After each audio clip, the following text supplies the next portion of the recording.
Hey, you're about to hear our brand new podcast, My Crazy Family. And if you like it, I need your help. To let other folks know that this show exists, we need reviews on Apple Podcasts. So if you got about 10, 15 free seconds, please head over to Apple Podcasts, leave us a quick review, and I'll make it worth your while. Send me a screenshot of that review, and I'll enter you into a contest to win a $500 Amazon gift card. So leave the review on Apple Podcasts, send me the screenshot to contest@crazyfampod.com. That's contest@crazyfampod.com. And later in the year, we'll randomly pick someone for that $500 Amazon gift card. So please leave that review at Apple Podcasts, then send me the screenshot. Contest@crazyfampod.com. And thanks.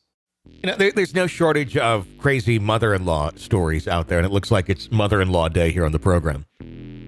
It absolutely is Mother-in-Law Day. I had a crazy one, and apparently I'm not the only one. Our stories today are just going to freak you out. Oh, my God. There's so many. I don't even know where to begin. But one of them here, the mother saying to the future daughter-in-law that you will never truly have my son. And the reasoning that she gives, it will traumatize you. My crazy family. My crazy family. Welcome to the program. Be sure to press subscribe wherever you download podcasts so you don't miss any episodes of the show. Leave us a review there on Apple Podcasts, too. We would absolutely love to hear it. It's Tony and Stacey Cole with you on today's episode of the show. Again, it's kind of like a perspective episode about mother-in-laws, where if you think you got a bad one, if you can beat these stories, you surely have a bad one, because these are like, holy crap. Yeah. And if you've got a bad one, man, do we want to hear about it? Because I think today's really take the cake on these are some awful mother-in-laws. Yeah. So if there's something worse out there, we need to hear about it. Yeah, you can submit your stories at crazyfampod.com, crazyfampod.com, or you can call 24 hours a day, 7 days a week, completely anonymously. The phone number is 833-CRAY-FAM or 833-272-9326 if you'd like to look at the numbers on your phone. 833-CRAY-FAM or 833-272-9326 to share your crazy family story with us, whether it's mother-in-law or, you don't hear a lot about is crazy father-in-law stories. You really don't. And I do think men just seem to know their place. That sounds a little sexist of me in reverse, but I think the father-in-law just kind of goes, yeah, you know what? You guys are married. You're good. You know, I really don't need to be involved in your relationship. But the mother, it's a whole other thing. I don't get that. Like, why? I mean, yes, someone's a mom. They care about the kid, but why continue to dig into that part of a relationship with your adult child? Is this a new thing in society circa the last 50 years, or has this always gone on well into the past? Well, it brings me back to Everybody Loves Raymond. For me, that was one of my first exposures to a really, really crazy mother-in-law, even though my grandmother was a crazy mother-in-law, but my mom kind of kept it from me. She didn't say a whole lot, but yeah, my grandmother was a crazy mother-in-law. She was always involved in the relationship, in the marriage, in the cooking, in the cleaning, the comment section. I mean, she was everywhere. So I think it's just these moms can't let go. And it always seems to be with the son. Very good. You don't really have a lot of it when the daughter moves out and gets married or gets into a relationship you're right. It is very much about the son. They just can't let go. That's a weird dynamic. That's almost kind of creepily weird in some ways when it gets that obsessive. And I mean, I think we got kind of some weird viewpoints that would come from one of the moms on our stories today. All right. Are you sitting down? Should we just dive in? Let's just dive into this. Yeah. Oh, God. Okay. All right. Let me get situated here because you need to be sitting down for this story, everybody. All right. All right. My future mother-in-law has always been weird about my future husband's birthdays, obsessed with one-upping my presents, breaking gifts that I've given to him, etc. Most years they have a big family dinner get together, and I've been to a couple before without much hassle. This is his first birthday since we've been engaged. And this year, future mother-in-law, we're going to call her Agnes. And the reason is the person who wrote in said, I'm giving her an ugly name to match her soul. Okay, so future mother-in-law decides it should be something just for family. Fine, I can live with that. And I can avoid his crazy grandparents, and Agnes will have our own romantic date separately. Future husband shows up at his parents' place expecting the usual celebrations, family, beer, a barbecue. Nope. It is a candlelit dinner in their filthy dining room. It is just Agnes in a cocktail dress. Your fiance was so great to suggest a little meal together instead of a big party. It's nice to just have it be just us two, says mom. Future husband is freaked out and has no idea what she means because I clearly did not suggest this creepy ass dinner. He sends me a text while she's out of the room explaining the situation and says he's going to make up an excuse and leave. He says something work-related came up and he has to go right now. And Agnes grabs his arm and says she has something deadly serious to discuss with him. Apparently, he cannot marry me. Apparently, I am a whore. I can never cook his favorite food like she can. And person who's writing in says, I've tasted Agnes's cooking. It's disgusting. Her kitchen is covered in filth. Now, she says I've put on too much weight and he could do so much better. Fuck you, Agnes. Future hubby is freaking the fuck out and leaves immediately, leaving her sobbing on the dining room floor. He comes home to me, tells me the whole story, and we basically agree to limit contact as much as possible. Mm-hmm. Next day, Agnes ambushes me at our apartment. Future husband is already at work and I work from home. She pushes her way in and is really cold and quiet. I'm standing there pretty much dumbfounded. She doesn't scream or cry, but she gets up in my face and says the following. You will never really have him. He might marry you, but it's only because he's thinking with his cock. Oh my God, you need to think about whether you can marry someone who doesn't love you. He loves me because we have a bond you'll never understand. It's a mother's bond, a vaginal bond. Oh you will God. Never have that. Side note. Yeah, hold on. Side note, I'm infertile. So this was beyond the last straw for me. I kicked her ass out and called future husband. This bitch isn't seeing either of us for a long time because fuck you, Agnes. Wow. And her name's Agnes, which like, like how old is Agnes, you know? God,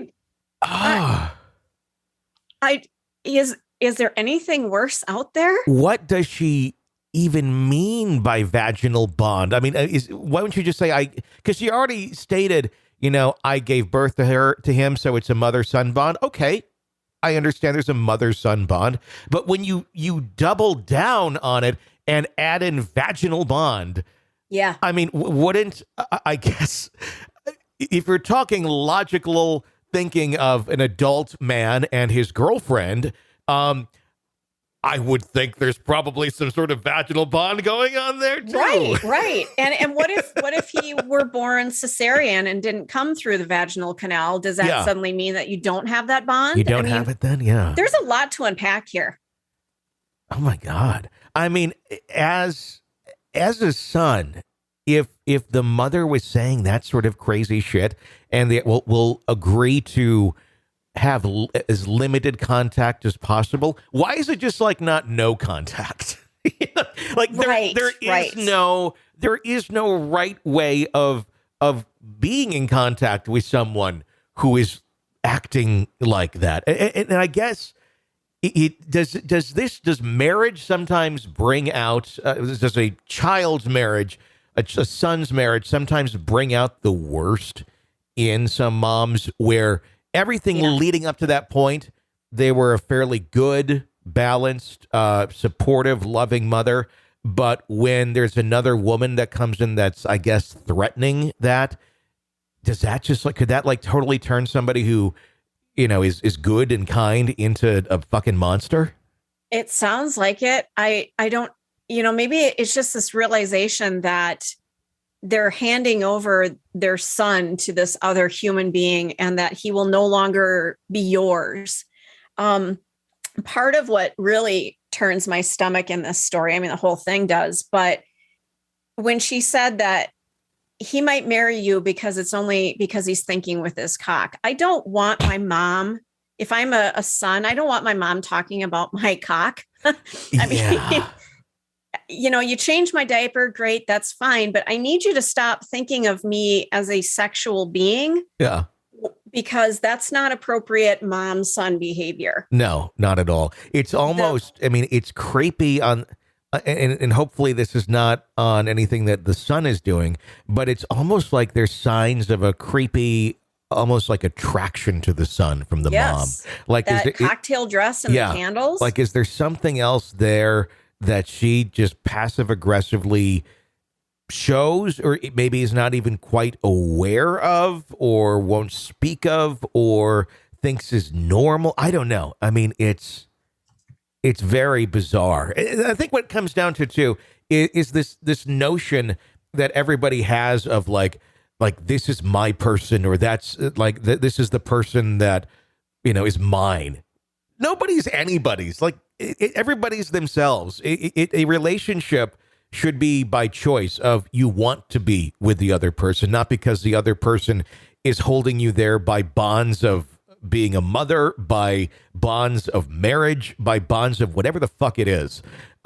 If you want a healthy one, it should never be like a captor situation where you're mine. It's one thing to like say, and I say it to my girlfriend, it's like, you're my person. But the meaning is, you're the person for me emotionally. Like, we have so much in common. We really just connect. Not like you're mine and I can control you. It's just you're the person I've been looking for. It's more meant in that sort of sense than it is you are mine, must control. And I think people really get confused on that, and then they start operating that way from a very young age, and they start thinking, oh, that marriage means that person is that person's now, for control, not for choice or love, but for control. And ultimately, that's kind of what a lot of this comes down to with the mother-in-laws is the control of the son and what the son will do for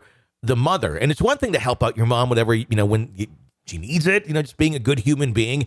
But it's another when you're, I keep thinking back to Sex and the City, and the Charlotte character and the character Trey. Do you remember the show? Did you watch Sex and the City? Yeah, absolutely. Bunny was the mother-in-law, and they'd be like shopping at Bed Bath and Beyond or something, and Charlotte was like, "This will be great bedspread for us." "Oh no, honey, you need the ones with the ruffles over here." And he's like, "Yes, mother," and he goes with that all the time. That's not healthy. Now, I don't think there's anything like Bunny was trying to like have anything sexual with her son, but it was just this, mother's always right bullshit. No, they're not. And the son's not always right. And the wife is, it's just who's in charge of their lives and respecting each other is the crux of so much of, I think, the son, the the mother-in-law, and the daughter-in-law. It's that mutual respect that if one of those is off, destroys the entire dynamic there. Well, and it makes it so difficult to ever have that relationship, especially if you're going to bring kids into the situation. Your grandmother's nuts. How do you work around that? And oh my God, it brings me back to, not a lot of people give credit to Sigmund Freud as being on top of things, but this whole story. Very much so. The Oedipus Rex complex, where the man killed his dad, I think, in order to get with his mom. And that's not what's going on here, but that sparked it right in my head that, oh, wait a minute. It's like really wrong. It's like a reverse version of it. It is, absolutely. Is there such a thing? I mean, is there a term for that? Is that like just how it's described? It's the reverse Oedipus Rex complex? Possibly. Yeah. It's just frightening. Yeah. And it's lack of boundaries where, I don't feel like this is the first time this has come up. Mm-hmm. It would be interesting to get some more background on it, but I don't know how these two can have mom involved in their lives. They've got a wedding coming up. Is mom going to be part of the wedding? I can't imagine allowing her to even be present. Mm-hmm. And then what do you say to family? You know, if mom is not going to be at the wedding, people are going to want to know why. What would be the lesser of the two evils in a situation like this? Because I find with mother-in-laws, there's kind of like two versions. There's one where it's insanely passive. I mean, I'm just saying if it's a bad mother-in-law, there's plenty of good ones.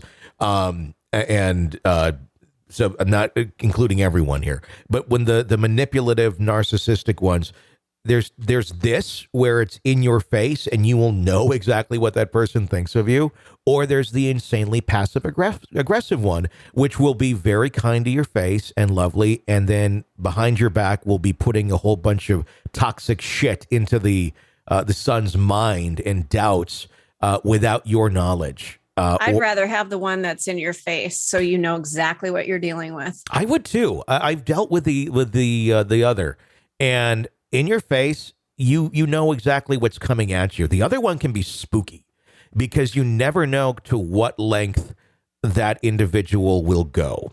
And I've had some go to quite some fucking long lengths. And it's like, what the fuck? I found out once that on literally wedding night, that the mother-in-law went to when the bride was saying goodnight to them and they were driving away, she said, you can still back out of this. It's just, yeah. Found that out. Like, are you fucking serious? The night before the wedding. No, the night of the wedding. After the wedding, like literally they're leaving the dance. Oh. And there was also a whole bunch of shit that was thrown my way of accusations of me being extremely rude to one of the family members. And like, what are you, I remember when I was confronted and I'm like, what are you talking about? Because it was so chaotically bizarre. I was just like, I was around all these people, like no one is saying this. Like what? I was so confused. It's like, what the fuck are you talking about? And I mean, it was really offensive. And I learned about that later in the relationship when that person decided to say, I don't want to communicate with mom anymore. But whoa. And that lasted for a while. But no, that person has consistently shown themselves to be ridiculously narcissistic. And what a trashy thing to say to your child on their wedding night. Well, I mean, yeah, I mean, if it's true, I mean, I'm basing it on what I was told. And I've been married twice, so I'm not going to go into details of who or anything like that. It was just utterly fucking insane, utterly insane. And I mean, there was many other narcissistic things that came up through that, and ended up reading a whole bunch of books on narcissistic parents and mothers specifically. So I'm pretty well educated in the topic, and it's a scary fucking world of how a switch can flip so quick in somebody, and they turn into this whole other person. And I think it's really what the tough thing is for like the son in a situation like that, especially if all of your memories with that mother are very positive and they're very nurturing and loving. And then suddenly this person is like acting like this to your significant other as an adult. It doesn't register because it's like, that's not who this person is. Like, why on earth? I would never expect that out of them, but they do that shit sometimes. And then you're just utterly baffled by the behavior. And you either gotta, again, boundaries, set those up. Because if you let that go too long, I mean, you could completely lose the relationship if you're the son with your mother, if they are going to torment you, because they'll do that to anyone you find. It doesn't matter. It's more of a I'm yours or you're mine than it is, go be happy. I don't think this one's right for you, but you will find the right one. That's not that. It's no one will ever be good enough. No. And any woman that would take that position of daughter-in-law is going to be a failure from the get-go, no matter how wonderful this person could be. Yeah. She's never going to live up to what fantasy the mother-in-law has in her head. No. Again, it's mental health help that, people don't get they, and probably don't need it or don't want, or they need, but they don't want, they don't look for, can't afford, not available. There's a gazillion reasons. But yeah, that's, all right. I know it's mother-in-law day. So what else we got here? Okay, next story. One Christmas, we were spending it with his godparents and cousins, and mother-in-law was going on and on about how she found the perfect presents for his cousins, and they just screamed her when she saw them, yada, yada, yada. Cousin opened the gifts and loved them. I proceeded to open mine, and she had just bought me a duplicate of each thing she bought for the other cousin and gave the explanation, I ran out of time for you, but you should really try to be like the cousins anyway. Oh my God. Okay. So at Christmas gathering, when my ex received kitchen stuff as a gift, she said loudly in front of everybody, oh, no, no, no. Get the receipt for that. You don't want any help making yourself fatter. Oh my God. Oh my God. Okay. So at my engagement party, my grandmother, who grew up very poor and is not into fancy stuff, got us engraved Mikasa crystal champagne flutes. They were pretty and understated and exactly what I like. My mother-in-law gets up while I'm still saying thank yous and says, those will be nice for the rehearsal dinner, but you're going to use these for the wedding, and hands me a box to unwrap. Now, this is in front of everybody. Inside are the gaudiest Waterford goblets ever. My grandmother was embarrassed. I just said, actually, since you're doing the rehearsal dinner, we'll use yours for that and my grandma's for the wedding.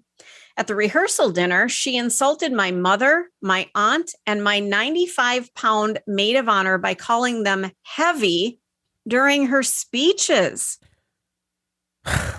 She goes on to say, ugh, my divorce was sad and awful, but I do a little happy dance every time I remember that I never again have to see, speak, or deal with or be affected by this woman again.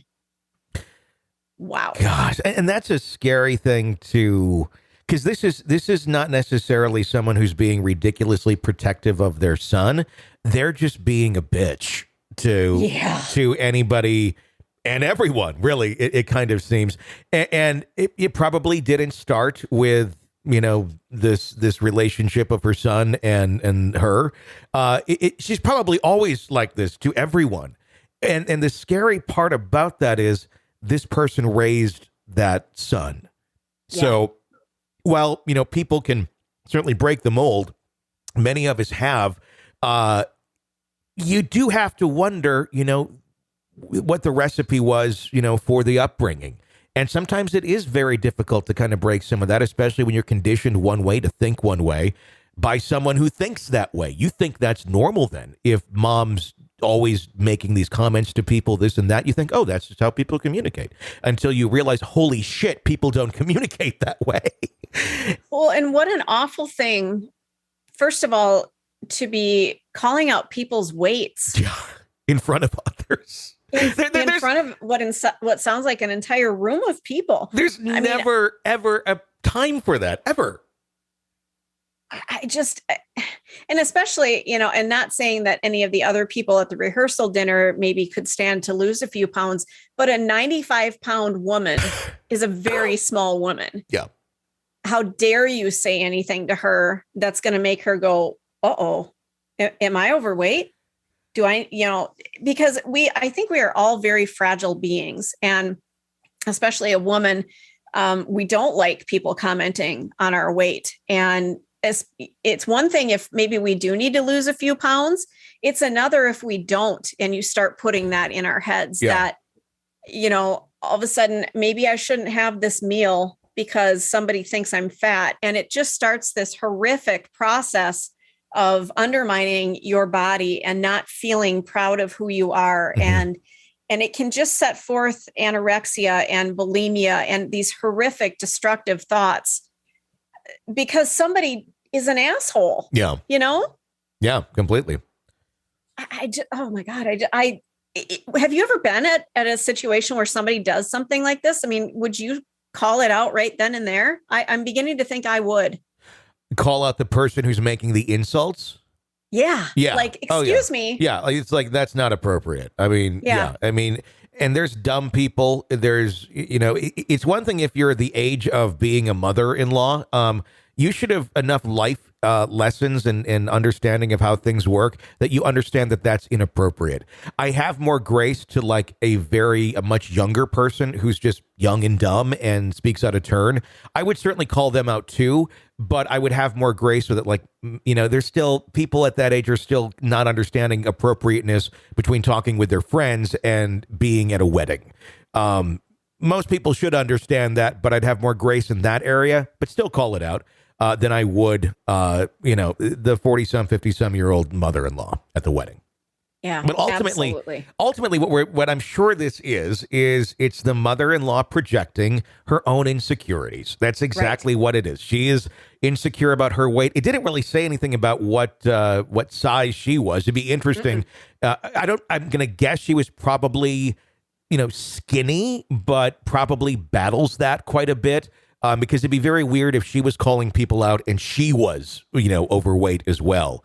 But I think it was more so it's a passive aggressive way to get people to look at her and how skinny she is by pointing out people who she believes are not.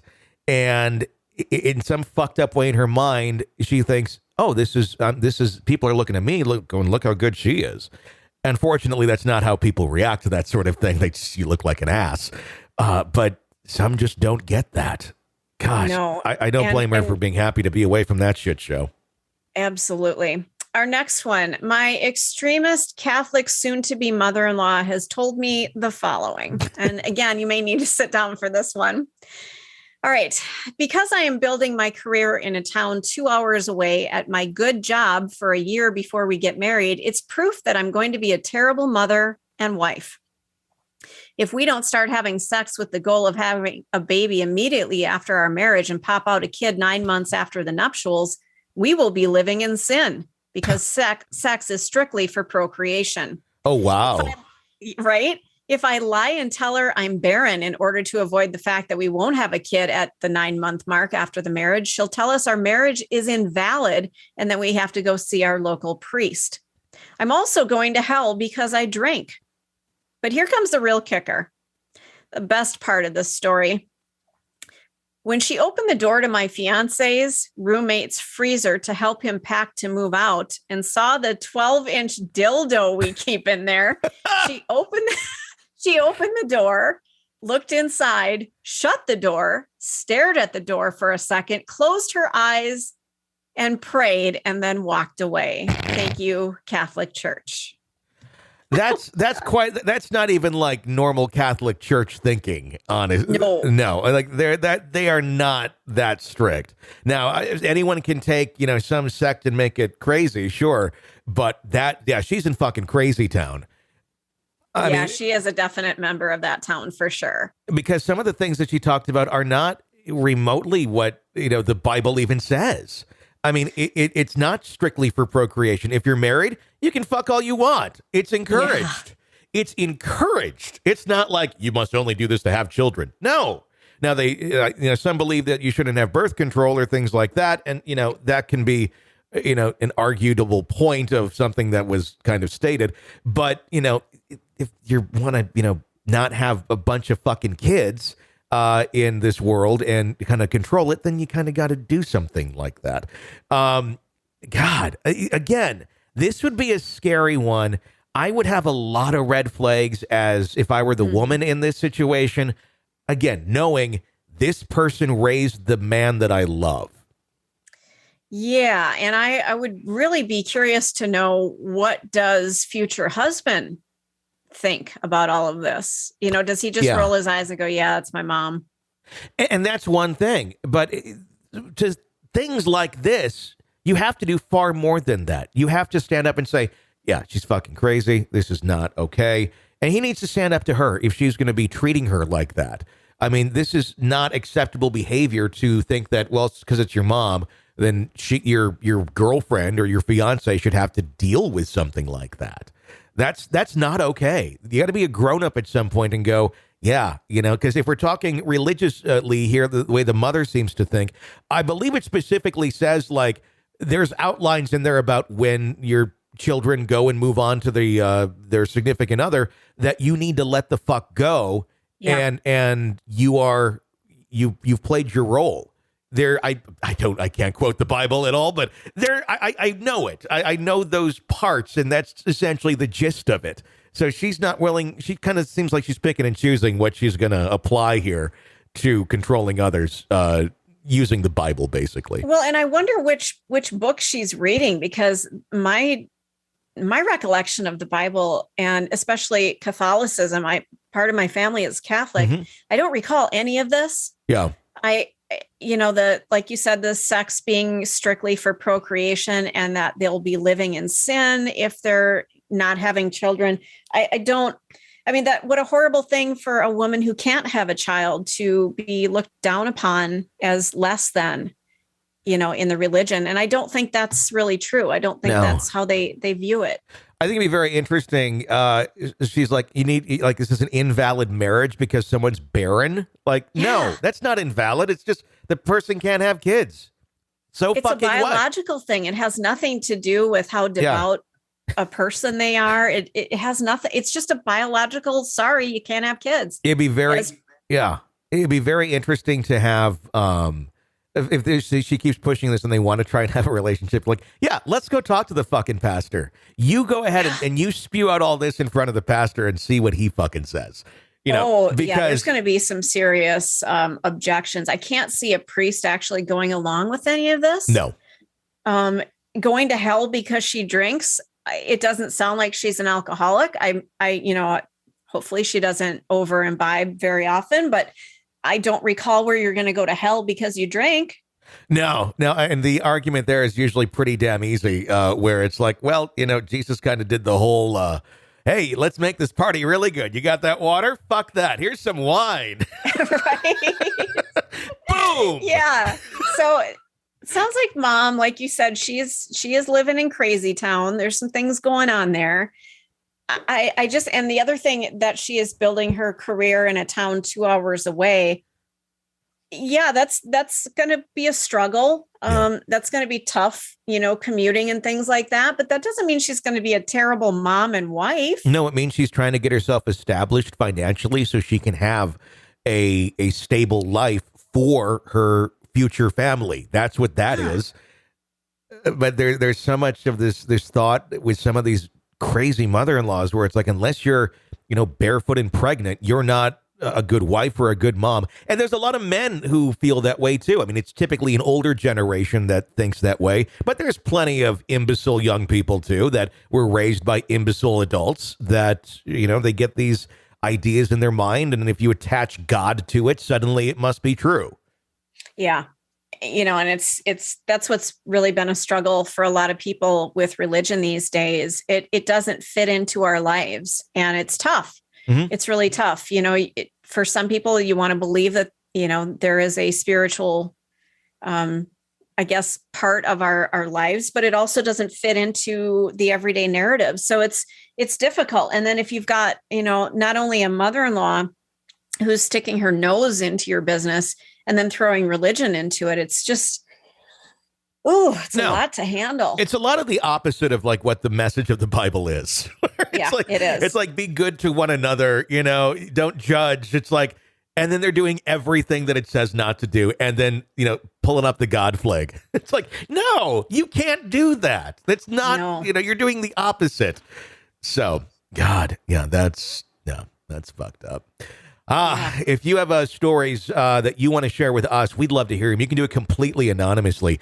All you have to do is go to our website, crazyfampod.com. That's crazyfampod.com. And there's the form right there to fill out. We you say what we should call you. You can use any name you want, and then just tell us your crazy family story. Write it out in as much detail as you can, and we may use it on a future episode. Or you can call 1-833-CRAY FAM. That's 1-833-272-9326 to share your crazy family stories with us. We would absolutely love to hear them. Gosh. I want to hear more about Agnes. I do too. I want to hear a lot more about Agnes. I'd love to have Agnes on the show. Yes. Wouldn't that be great if we could get the mother-in-law on the show to discuss what the fuck is going on? Oh, that would be interesting. And probably a good way to look into it. Probably a good way to get sued as well. Yeah, right. Until next time, for Stacey Cole, I'm Tony Bruschi. Thanks for listening to My Crazy Family.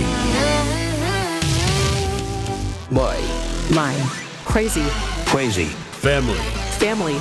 My crazy Family.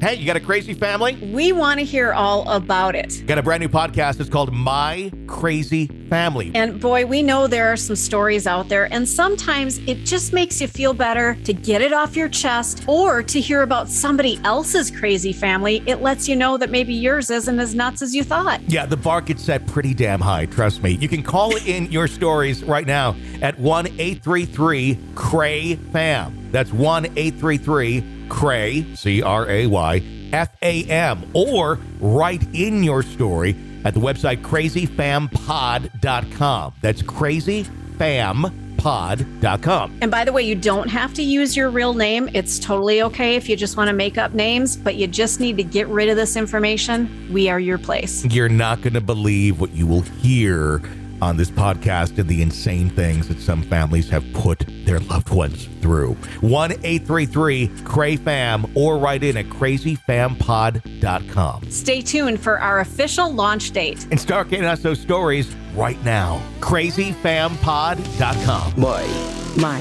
crazy Family. family. My crazy Family.